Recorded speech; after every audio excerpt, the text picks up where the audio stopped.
Estou com a Fabiana Matos, que é contadora e consultora tributária, para a gente conversar um pouquinho sobre quebra de objeção na hora de fechar o contrato de revisão tributária. Né? Como vocês sabem, é através da revisão tributária que nós localizamos pagamentos indevidos para poder pleitear esses créditos para o empresário, que pode ajudar muito na saúde financeira da empresa.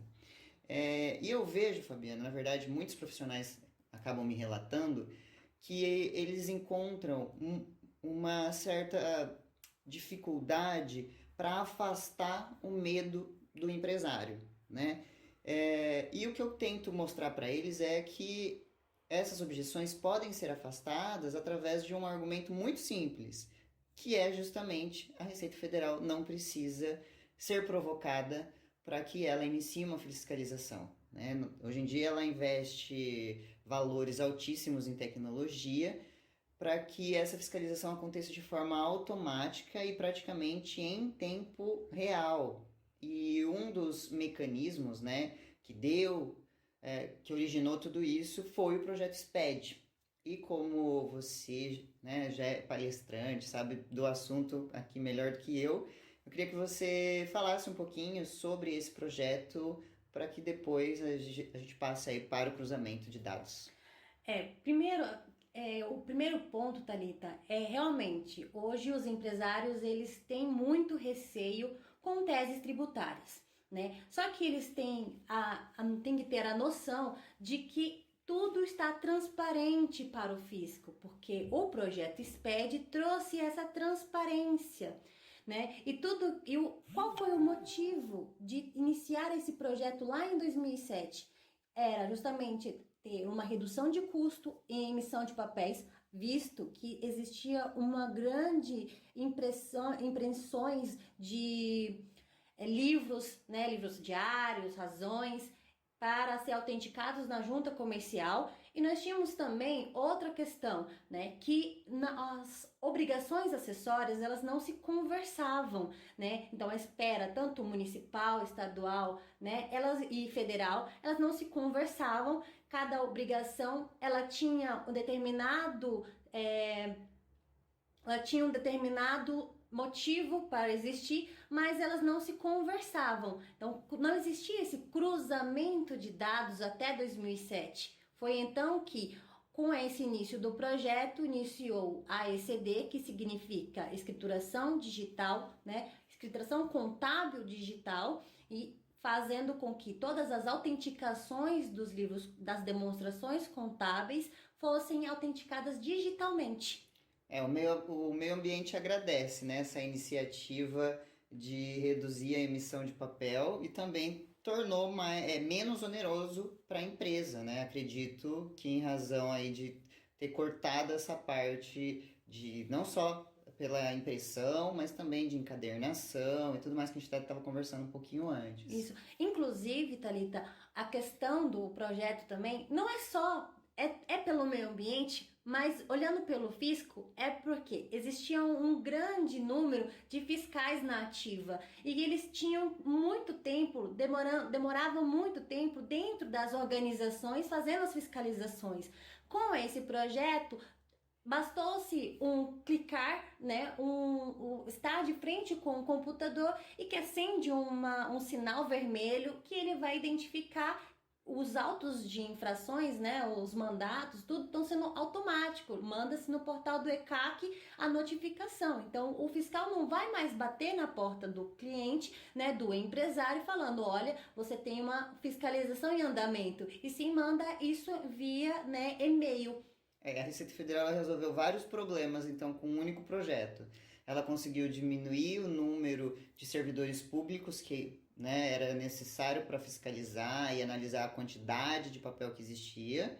Ela conseguiu também diminuir a chance do contribuinte sonegar, porque agora com esse cruzamento fica mais fácil essa análise, e diminuiu o tempo de fiscalização. Hoje em dia, para a gente defender uma decadência é muito difícil, já que acontece de forma muito rápida. É uma agilidade, né, que ele trouxe para todos os contribuintes, para ele e para os contribuintes, né? E a gente pode ver também num outro viés de investimento, né? Agora tem o Central de Balanços dentro também do projeto SPED, onde as empresas que têm que fazer a publicação dos seus balanços não precisa mais colocar em jornais de ter o custo de publicar em jornais de grande circulação. Agora, ele somente fazendo a publicação no portal do SPED, ele consegue ter essa demonstração. Então, quem é investidor também tem essa informação. Ele traz esse benefício, né? E desde 2007 a gente vem evoluindo, né? Eu costumo brincar que é como se fosse Deus. Né? Ele tem uma questão aí ele viu que iniciou o projeto com a ECD, viu que era bom, ele fez a EFD, que é a escrituração fiscal digital, e assim por diante. Ele fez a EFD contribuições, que faz um link com a EFD ICMS e IPI, e aí nós temos depois mais adiante a substituição da IPJ, que é com a ECF, que também faz um link com a ECD, que é entre a contabilidade e o que o fisco quer, que é o imposto de renda e contribuição social. Nós temos o E-Social, que agora teve bastante, ainda vai muito documento ainda para ser inutilizado, né? Muitos documentos manuais, papéis para ser substituído, porque agora com o E-Social a intenção é que tudo fique digital, né? E seja algumas obrigações acessórias sejam, né, obsoletas e realmente saia do calendário, né, de entrega. E o E-Social também, como a gente pode ver aí, a questão do meu INSS, da carteira de trabalho, está na mão do contribuinte, e o contribuinte não precisa mais pegar a sua carteira física e enviar para a sua empresa numa demissão ou numa admissão. Isso são benefícios que o projeto SPED também traz, né, em toda essa evolução tecnológica. E a gente vai indo porque não...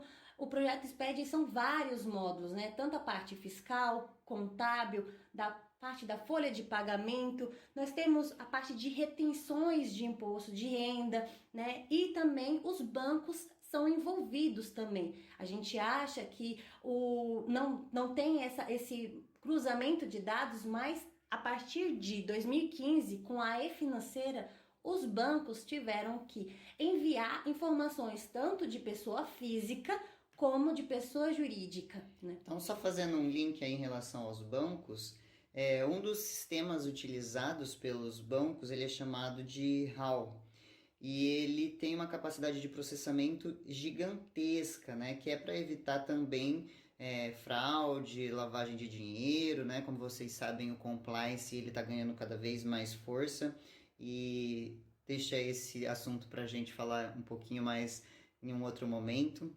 Eu e a Fabiana, nós temos alguns projetos em relação a compliance, então vai ser muito prazeroso falar sobre isso, tá? E uma curiosidade para vocês é que quando esse supercomputador ele foi ligado, em apenas 4 horas ele conseguiu formatar a pasta de 150 milhões de contribuintes, né? O cérebro dele. Então todo mundo que tinha conta, né, em instituições financeiras, ele conseguiu gerar uma pastinha como se fosse o seu arquivo, o arquivo da Fabiana na instituição financeira X, com todas as informações em relação às transações realizadas por ela. Então, hoje em dia está realmente muito difícil do contribuinte tentar se esquivar e sonegar imposto. E a gente consegue ver a questão do cruzamento de dados, que a e-financeira, o banco vai informar para o fisco todas as movimentações que houve na conta bancária,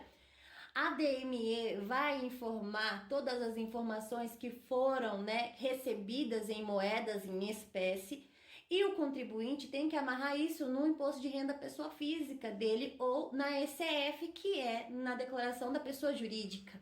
Então, ele não tem por onde correr, porque se ele recebeu algum dinheiro, né, ele vai ter que fazer a DME. Se ele falar que foi através de depósito e a E-Financeira não informar isso, então onde foi parar o dinheiro? Aquela pergunta que a gente costuma ouvir no Fantástico, aonde está o dinheiro? Onde foi parar o dinheiro? E para evitar justamente, então, a ausência da instituição financeira na operação, criaram vários mecanismos, inclusive aí nós temos o COAF, que impede, um dos regulamentos é que ele impede o saque de valores altos, né? Se você for fazer um saque de 50 mil reais, você tem que informar para quem e o que a pessoa vai fazer com aquele valor. Você declara antes, 3 dias antes, justamente para que o contribuinte não burle a regra, né? Ó, já que eu não posso fazer através de transações bancárias, né? Eu vou sacar e fazer esse pagamento. Então, existe agora também esse impedimento. Tudo isso para evitar sonegação e lavagem de dinheiro. E onde tudo isso ocorre, né? Mas onde que a Receita Federal faz todos esses cruzamentos?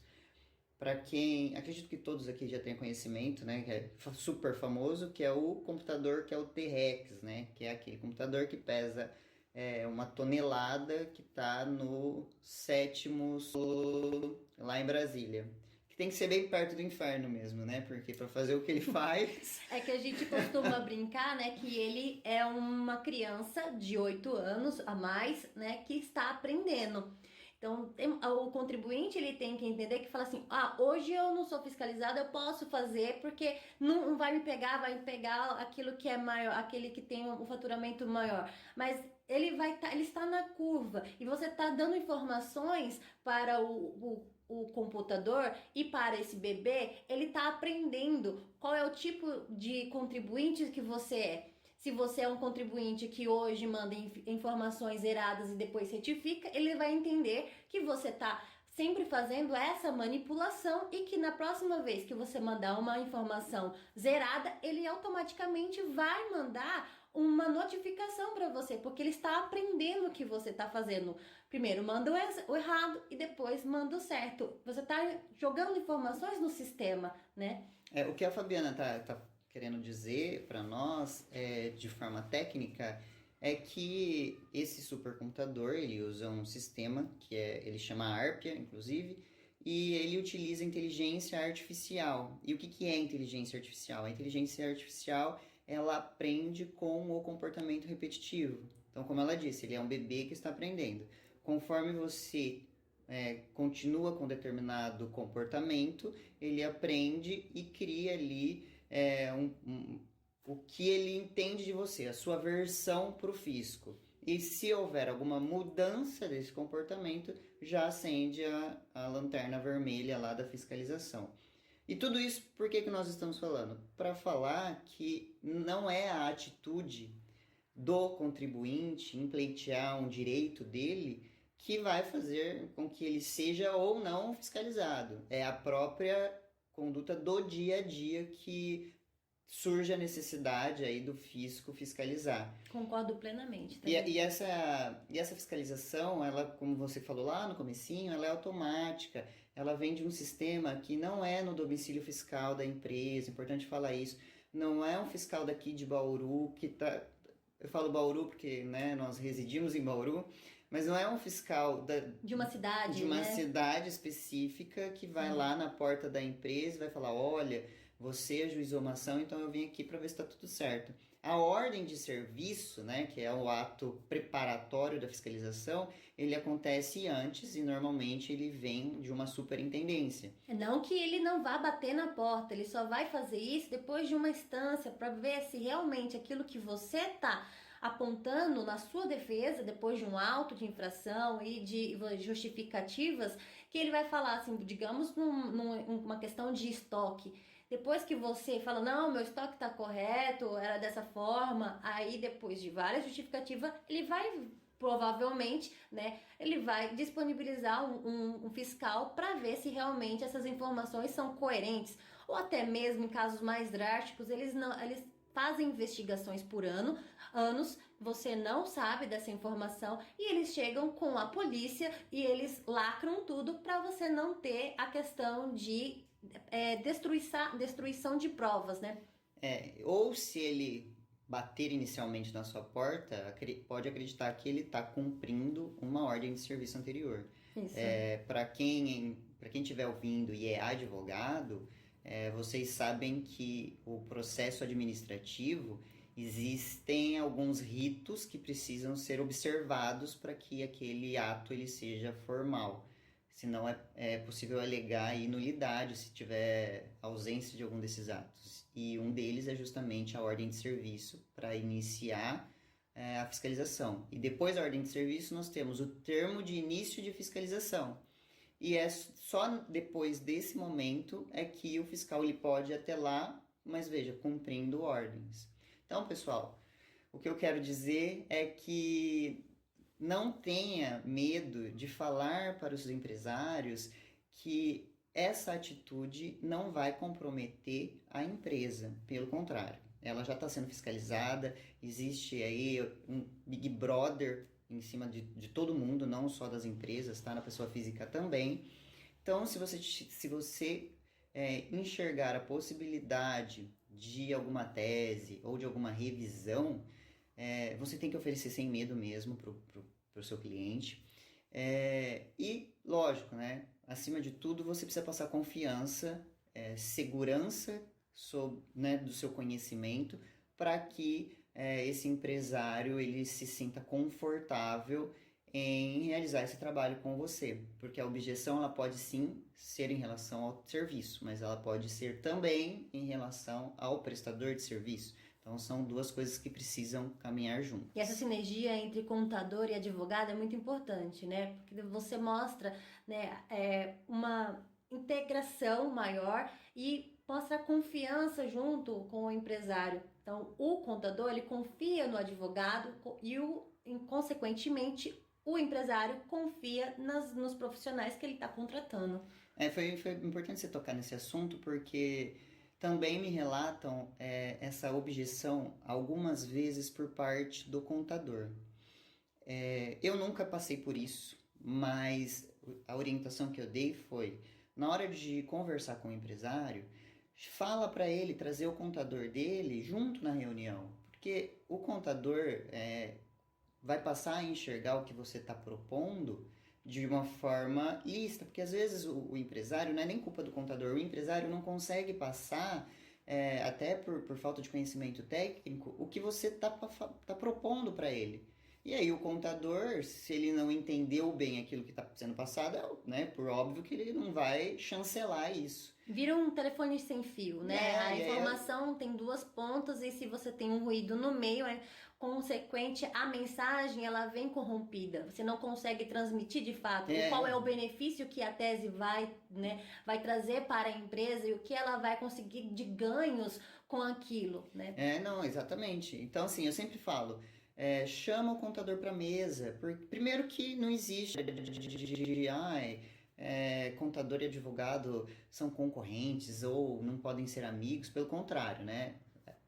Essa amizade, né, esse companheirismo, ele só tende a estimular o crescimento dos dois. Então chama ele para a mesa, mostra o que você está propondo, os dois vão conversar, vão entender e o empresário vendo, né, essa conversa, essa sinergia e todas as explicações, o contador expondo o lado dele, você expondo o teu lado em relação à tese, vai ser muito mais fácil chegar num consenso e você fechar aí o seu contrato de revisão. E é um processo de ganha-ganha, né? Exatamente. O contador ganha, o advogado ganha e principalmente a empresa ganha com todos os benefícios dos dois, né? De tudo que é proposto. Exatamente. Bom, então eu espero que todos tenham aproveitado o que nós passamos aí em relação a essa quebra de objeção. Esse projeto tende a crescer, ganhar mais corpo. Já falei para a Fabiana que é muito importante passar essa imagem do contador e do advogado juntos, né, para os profissionais, até para uma quebra de paradigma que existia, talvez exista ainda alguma coisa, mas é importante ter essa quebra. É isso mesmo, Thalita, eu concordo plenamente com você. Até o próximo áudio, então, até a nossa próxima conversa.